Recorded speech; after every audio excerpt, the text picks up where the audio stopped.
പോകുന്നത്. എൻ്റെ ഒരു ഡേ ഇൻ മൈ ലൈഫായിട്ടും ഇതിനെ കണക്കിലെടുക്കാവുന്നതാണ്. അപ്പം നാസ്ത എന്ന് പറയാം. നാസ്ത കഴിക്കണ എന്തെങ്കിലുമൊക്കെ സെറ്റപ്പ് ഉണ്ടാവും നോക്കാം. ആദ്യമായിട്ട് ഇവിടെ ഫുള്ളാണ്, ഹൗസ് ഫുള്ളാണ്. ഗാവ് സാധനം എന്താണെന്ന് വെച്ച് കഴിഞ്ഞാൽ അതാ ഇതുപോലുള്ള റൈസാണ്. അതിലെന്തൊക്കെ പീനട്ടൊക്കെ ഇട്ടിട്ടുണ്ട്. ബിരിയാണി ഇതുപോലത്തെ ഒരു റൈസ്, ഇനി ഉപ്മാവാണോ റൈസാണോ ചോറാണോന്ന് അറിയില്ല. രാവിലെ ഇതാണ് കഴിക്കണവർ. പിന്നെ ഞാൻ മുട്ട തൊണ്ടയിൽ കുടുക്കി ഭരിച്ചാലും പാടില്ല, കഴിച്ചിട്ടേ വരുള്ളൂ നാളെ.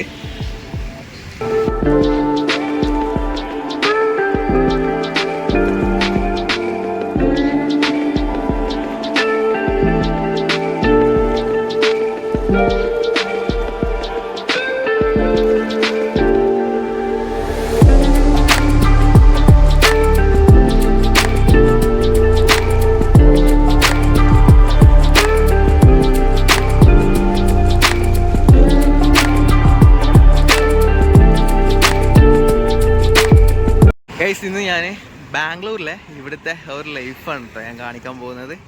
എൻ്റെ ഒരു ഡേ ഇൻ മൈ ലൈഫായിട്ടും ഇതിനെ കണക്കിലെടുക്കാവുന്നതാണ്. അപ്പം നേരെ നമുക്ക് വീഡിയോയിലേക്ക് പോകാം. ഞാൻ രാവിലെ എണീച്ച് കുളിച്ച് ഡ്രസ്സൊക്കെ മാറ്റി അലക്കാനുള്ളതൊക്കെ അലക്കി എല്ലാ കാര്യങ്ങളും കഴിഞ്ഞിട്ട് ആ ഒരു ബിൽഡിംഗ് കാണുന്നുണ്ടോ, അങ്ങറ്റത്തെ അവിടെയാണ് കേട്ടോ എൻ്റെ റൂം വരുന്നത്. അവിടുന്ന് നൈസായിട്ട് ഇപ്പം ഇറങ്ങി ഇനി നിങ്ങളെ ഈ ഒരു ഇപ്പോൾ 10 മണിയായിട്ടുണ്ട് കേട്ടോ, സമയം ലേറ്റാണ്. എന്നാലും ഈ ഒരു ടൈമിലുള്ള ഈ ഒരു സ്ഥലം, അതായത് തിരുവത്തൂരോ അങ്ങനെ എന്തോ ഒരു സ്ഥലമാണ് കേട്ടോ. അത് ഞാൻ കറക്റ്റാക്കിയിട്ട് പറയാം. വല്ലാതെ ശ്രദ്ധിച്ചിട്ടില്ല. നമ്മൾ ഊബർ ലൊക്കേഷൻ അയച്ചെന്ന് അങ്ങനെ അങ്ങോട്ട് പോകുന്നതാണ്. പിന്നെ സ്ഥലത്തിനെ കുറിച്ചിട്ടൊന്നും പുറത്തൊന്നും അധികം അങ്ങനെ ഇടപഴകിയിട്ടില്ല. 2 ദിവസമായിട്ട് ഇപ്പോൾ ഇങ്ങനെ ഡ്യൂട്ടി ഉണ്ട്. ഡ്യൂട്ടി റൂം വേറെ ലോകമൊന്നുമില്ല കേട്ടോ. അത് വണ്ടിയിലാണ് അങ്ങോട്ടും ഇങ്ങോട്ടും പോകുന്നത്. അപ്പോൾ എനിക്കൊന്ന് പോകാൻ വണ്ടിയില്ല. അപ്പോൾ നടന്നിട്ടാണ് പോകുന്നത്. കുറച്ച് ദൂരമുണ്ട്. ഞാൻ ഇവിടുത്തെ കാര്യങ്ങളും ഞാൻ എന്താണ് ചെയ്യുന്നതെന്നൊക്കെ കാണിച്ചു തരാം. അപ്പോൾ എന്താ പറയുക, നമുക്ക് ഈ ഒരു നേരത്തെ ഒരു നൈസായിട്ടൊരു നാസ്ത, ഇവിടെ നാസ്ത എന്ന് പറയാം. നാസ്ത കഴിക്കണ എന്തെങ്കിലുമൊക്കെ സെറ്റപ്പ് ഉണ്ടാവും നോക്കാം. ആദ്യമായിട്ട് ഇവിടെ ഫുള്ളാണ്, ഹൗസ് ഫുള്ളാണ് കേട്ടോ, ഹൗസ് ഫുള്ളാണ്. ഇവിടെ ഞാൻ വന്നിറങ്ങി അന്ന്, അതായത് ഫസ്റ്റ് ഡേ ഞങ്ങൾ ഫുഡ് കഴിച്ചൊരു ഹോട്ടലുണ്ടായിരുന്നു. അന്ന് ഇവിടെ ഉണ്ടായിരുന്ന ആളാണ് എനിക്ക് കാണിച്ചെന്ന്. കുറച്ചങ്ങോട്ട് നടക്കാനുണ്ട്. അങ്ങനെ ഞാൻ കുറച്ചിങ്ങോട്ട് മുന്നോട്ട് നടന്നിട്ടുണ്ട്. ഇവിടെ കരിമ്പ് ജ്യൂസൊക്കെ ഉണ്ട് കേട്ടോ. गाँव केरला केरला हाँ मैं केरला में अभी 6 महीने हुआ इधर आया। हाँ 12 साल। हाँ बारिश 12 साल 12,000। हाँ ओके, आपका नाम क्या है? मुन्ना। मुन्ना त्रिशूल में होता, त्रिशूल में। त्रिशूर? हाँ। Oh very good. तुम किधर? मैं पालकाड। मालूम है? हाँ हाँ वो तो बाजू का त्रिशूल का इधर का हाँ आगे है त्रिशूल का അത് आगे। ശരി. അപ്പോൾ ഇവിടെ ഇതാണ് പരിപാടി. हाँ? ഇங்கே ഇതാണ് പരിപാടി. എങ്ങനെ ഇപ്പോൾ പറയാ, കന്നഡമേ ക്യാ ബോൾത്താ ഹൈ? इधर ആ ഈ എന്താണ് പരിപാടി എന്ന് ये ഇവന് വലിയ ഇഷ്ടമൊന്നുമില്ല കന്നഡ.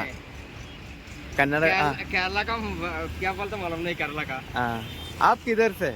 मैं कोलकाता का। കൊൽക്കത്ത. അതാണ്. അപ്പം ശരി എന്നാ പോട്ടെ കേട്ടാ.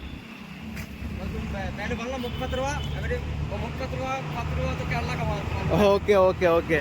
ഓ പറയണേ നീ കേരളത്തിൽ നിന്നല്ലേ. ഓ സംഭവം എന്താണെന്ന് വെച്ച് കഴിഞ്ഞാൽ ഞാൻ ഷൂട്ട് ചെയ്യണത് കണ്ട് പിന്നെ അവൻ എന്തെങ്കിലുമൊക്കെ പറയണ്ടേ.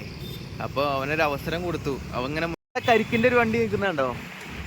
കരിക്കനൊക്കെ നമ്മുടെ നാട്ടിൽ അതേ റേറ്റാണ് കേട്ടോ, 50 രൂപയാണ്. ഞാൻ അന്ന് വന്ന് കുടിച്ചപ്പോഴൊക്കെ 20 രൂപ ഉണ്ടായിരുന്നുള്ളൂ. അതായത് കരിമ്പ് ജ്യൂസൊക്കെ നല്ല റേറ്റ് കുറവായിരിക്കും ഇവിടെ. 10-20 രൂപയ്ക്ക് ആയിരുന്നു. പക്ഷേ എന്താണെന്നറിയില്ല, ഇപ്പം നല്ല റേറ്റ് കൂടിയിട്ടുണ്ട്. അതിൻ്റെ അർത്ഥം എന്താണെന്ന് വെച്ച് കഴിഞ്ഞാൽ നമ്മളിപ്പോൾ ഉള്ള സ്ഥലം മടിവാളയിൽ നിന്ന് ഏകദേശം 17 കിലോമീറ്റർ ഇങ്ങോട്ടാണ്, 18 കിലോമീറ്ററോളം ഇങ്ങോട്ടാണ് വരുന്നത് ഉള്ളിലോട്ട്. അതുകൊണ്ട് തന്നെ ഇവിടെ സാധനങ്ങൾക്കൊക്കെ ഭയങ്കര വില കൂടുതലാണ്. ഇവിടെ ഷോപ്പുകൾ കാര്യങ്ങളൊന്നും അങ്ങനെയല്ല. നമ്മളെ പരിപാടി എന്താണെന്ന് വെച്ച് കഴിഞ്ഞാൽ കണ്ടില്ലേ, 4000 ഫ്ലാറ്റുകളില്ല ഒരു എന്താ പറയുക, ഒരു കമ്മ്യൂണിറ്റിക്കകത്താണ് നമ്മുടെ ഷോപ്പ് വരുന്നത്. അപ്പോൾ അതിനകത്തുള്ളൊരു റെസ്റ്റോറൻറ്റ് കഫേ, അത് നമ്മളെ നാട്ടിലെ നമ്മളെ മലയാളിയുടെ ഷോപ്പ്. അപ്പോൾ വിഷയമാണ്, ഇവിടുന്ന് അങ്ങോട്ട് നടക്കണം, കുറച്ച് ദൂരമുണ്ട്.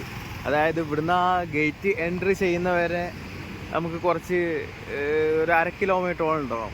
അവിടുന്ന് അങ്ങോട്ട് 1 കിലോമീറ്ററോളം ചുറ്റി തിരിഞ്ഞിട്ട് വേണം ഞാൻ ഷോപ്പിലെത്താനായിട്ട്. കാരണം എനിക്ക് വഴി പോലും അറിയില്ല. അങ്ങോട്ട് തിരിയണം, ഇങ്ങോട്ട് തിരിയണം, അങ്ങോട്ട് തിരിയണം, ഇങ്ങോട്ട് തിരിയണം. നോക്കാട്ടോ, ആദ്യം എന്തെങ്കിലുമൊക്കെ കഴിച്ചിട്ട് ഇറങ്ങാം.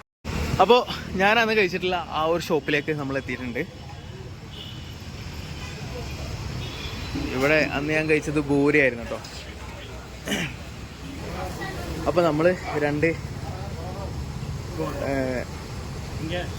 അണ്ട ദോ അണ്ട 2 മുട്ട പറഞ്ഞിട്ടുണ്ട് കേട്ടോ, പുഴുങ്ങിയ മുട്ട, അത് മതി. പിന്നെ ഇവിടുത്തെ മെയിൻ സാധനം എന്താണെന്ന് വെച്ച് കഴിഞ്ഞാൽ അതാ ഇതുപോലുള്ള റൈസാണ്. അതിലെന്തൊക്കെ പീനട്ടൊക്കെ ഇട്ടിട്ടുണ്ട്. ബിരിയാണി ഇപ്പോലത്തെ ഒരു റൈസ്, ഇനി ഉപ്മാവാണോ റൈസാണോ ചോറാണെന്ന് അറിയില്ല. രാവിലെ ഇതാണ് കഴിക്കണവർ. പിന്നെ എന്താ പറയുക, അതിലേക്ക് എന്ത് സംഭാരം, ചട്നി ഉണ്ട്, ബിരിയാണി ഉണ്ട്, ചിക്കൻ ബിരിയാണി ഉണ്ട്. എന്താ ಎಷ್ಟು ചിക്കൻ ബിരിയാണി ಎಷ್ಟು 100. ആ വില കുറവുണ്ട്, 100 റുപ്യുള്ളൂ എന്നാണ് പറയുന്നത് കേട്ടോ. ഞാൻ 2 അണ്ട വാങ്ങിയിട്ടുണ്ട്. മുട്ട നിന്നിട്ട് തൊണ്ടയിൽ കുടുങ്ങിയപ്പോഴേ സംസാരിക്കാൻ പോലും പറ്റില്ല. അതാണ് അവസ്ഥ. നൈസായിട്ട് ഒരു ചായ കുടിക്കാമെന്ന് വിചാരിച്ചു. അപ്പോൾ ആള് ഫുഡ് കഴിച്ചുകൊണ്ടിരിക്കുകയാണ്. ഫുഡൊക്കെ കഴിച്ച് കഴിയട്ടെ എന്ന് വിചാരിച്ച് ഞാൻ മുട്ട തൊണ്ടയിൽ കുടുങ്ങി ഭരിച്ചാലും പാടില്ല, കഴിച്ചിട്ടേ വരുള്ളൂ ആള്. ചായയുടെ കൂടെ ഇവിടെ കഴിക്കാനായിട്ട് സ്നാക്സ് ആണ് കേട്ടോ. സമൂസ ഉണ്ട്, പിന്നെ ബിസ്ക്കറ്റ് ഐറ്റംസുകളൊക്കെ ഉണ്ട് കേട്ടോ. Cake, biscuit.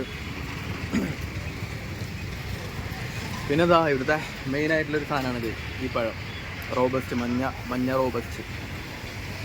ഇവിടെ ഇതേ കിട്ടുള്ളൂ കേട്ടോ. മറ്റേ ഞാലിപ്പൂവനോ മൈസൂരോ ഒന്നും ഇവിടെ അങ്ങനെ കിട്ടണില്ല. ഈ സാധനത്തിന് വലിയ ഡിമാൻഡില്ല ഇവിടെ. നമ്മൾ ചായ വന്നിട്ടുണ്ട്. ഞാനൊരു സിപ്പടിച്ചു. അടിപൊളി ചായ പറഞ്ഞാൽ അടിപൊളി ചായ, സൂപ്പർ, നല്ല ടേസ്റ്റ് ഉണ്ട്. കണ്ടോ, ഞായറാഴ്ച ഇവിടെയുള്ള ഒരു മാർക്കറ്റാണ് ഞാൻ കാണിക്കുന്നത്. ഒന്നുമില്ല, സാധാരണ ഒരു ടൗണാണിത്. സൺഡേ മാത്രം ഇവിടെ ഇതുപോലുള്ള ഒരുപാട് കച്ചവടക്കാരുണ്ടാവും കേട്ടോ. ഒരുപാടെന്ന് പറഞ്ഞാൽ ഒരുപാട്. ഇവിടെ സ്വതവേ ഫ്രൂട്ട്സ് ആയിക്കോട്ടെ, വെജിറ്റബിൾസ് ആയിക്കോട്ടെ, വേറെ എന്ത് ഡ്രസ്സ് ആയിക്കോട്ടെ, എന്ത് കാര്യങ്ങൾക്ക് ആയിക്കോട്ടെ, ഭയങ്കര റേറ്റ് കൂടുതലാണ് കേട്ടോ. മടിവാളയിൽ നിന്നും ഏകദേശം വർത്തൂർ എന്ന് പറയുന്ന ഈ ഒരു സ്ഥലത്തേക്ക് 17 കിലോമീറ്ററോളം ഉള്ളിലോട്ട് ഇങ്ങോട്ട് വരാനുണ്ട്. അതുകൊണ്ട് തന്നെ ഭയങ്കര റേറ്റാണ്, ഫ്രൂട്ട്സിന് നല്ല റേറ്റാണ്. അപ്പോൾ ഈ ഒരു സൺഡേ മാർക്കറ്റിൽ കുറച്ച് നൈസായിട്ട് റേറ്റൊക്കെ കുറവായിരിക്കുമെന്ന് വിചാരിക്കുന്നു കേട്ടോ. അപ്പോൾ അങ്ങനെയൊക്കെയാണ് കാര്യങ്ങൾ. നമ്മളെന്തായാലും നേരെ ഡ്യൂട്ടിക്ക് കയറാൻ പോവാം. ഇതാണ് കേട്ടോ സംഭവം. പക്ഷെ ഇതിൻ്റെ അകത്ത് കയറണം എന്നുണ്ടെങ്കിൽ വൻ ടാസ്കാണ്.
മുതലാളിനെ സിനിമയിലെടുത്തു. ഓരോരോ എക്യുപ്മെന്റ്സ് എനിക്ക് പരിചയപ്പെടുത്തി തരികയാണ് കേട്ടോ. നമ്മളൊന്നും ഇതുവരെയായിട്ട് കാണാത്ത കളികളാണ്. പട മേടിച്ച് പന്തളത്ത് ചെന്നപ്പോൾ അവിടെ പന്ത് കൊളുത്തിപ്പടാന്ന് പറഞ്ഞ അവസ്ഥയായി. ഒരു കോഫി അടിക്കണേലുള്ള അങ്കമട്ടാണ്. ജസ്റ്റ് ബോയിൽ ചെയ്യാൻ വേണ്ടിയിട്ട് അല്ലേ, തിളപ്പിക്കാൻ. പാല് തിളപ്പിച്ച്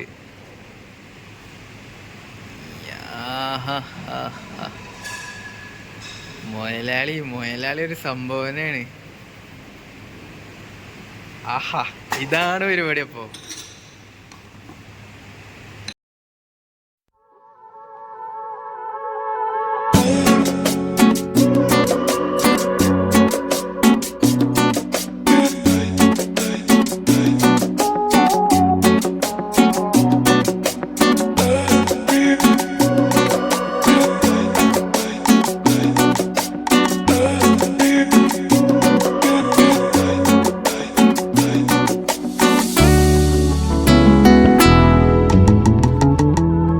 Thank